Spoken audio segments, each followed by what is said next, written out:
Hey guys, thank y'all so much for tuning in to our episode of GTO Good Old Boys with Mr. Slick Johnson. If you missed the episode, there will be a link right below. But right now, we're about to give y'all a weekly fishing report.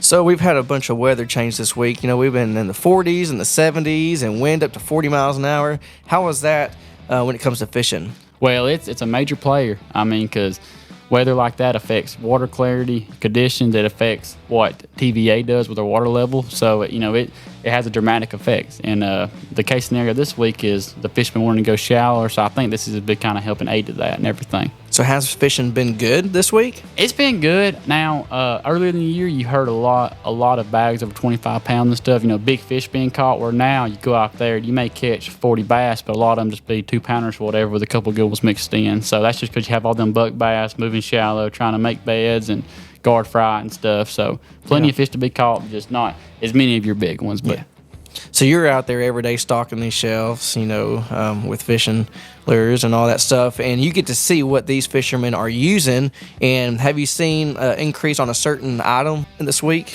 Right. It seems like where we were selling so many, you know, your red chatterbaits, your red crankbaits and traps, seems like that's trickling out. And now we're starting to see, you know, a lot of your shad and bluegill patterns. So like as you know, your chatterbaits and crankbaits and stuff, and then a lot more, you know, stick style, you know, Senko style bait starting to sell, you know, just soft plastic sticky bait. So all your soft plastics and then all your moving baits in your natural shad or bluegill colors pretty much. Yeah, and you do a lot of bass fishing, but I know this lake has been on fire for crappie fishing. Correct. And y'all have a lot to offer here at Waterfront, right? Yes, sir, we sure do. Whether you want to fish with artificial or fish with live bait, we have a plentiful selection of crappie jig heads and a lot of, you know, soft plastic brands such as Bobby Garland. You know, we have 6 cents crappie baits, Big Bite, Demolition, a few others I probably left off there. But and as far as live bait goes, we got your toughies and shiners. And if you just want to go catch some bluegill, we got your night crawlers, your red worms, your crickets. So we pretty much got you covered whatever you want to catch on this lake.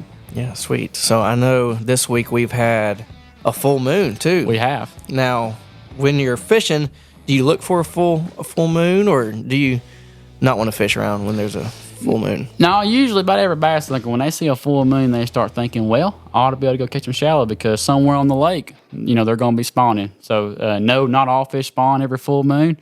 Some of them do, some of them don't. But when you see a full moon, you know that somewhere, you know, they're going to be doing that shallow. So it kind of narrows down your search when you're looking for where to fish. So, and you said spawning. Can you tell our viewers what spawning means? So spawning basically means that they're laying their eggs to make, you know, they're making love basically. So they're making, you know, bass move up spawn, you know, and then they have, you know, then the females leave.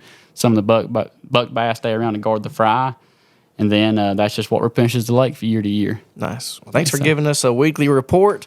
And again, be sure if you missed the episode with Slick Johnson, the link is below.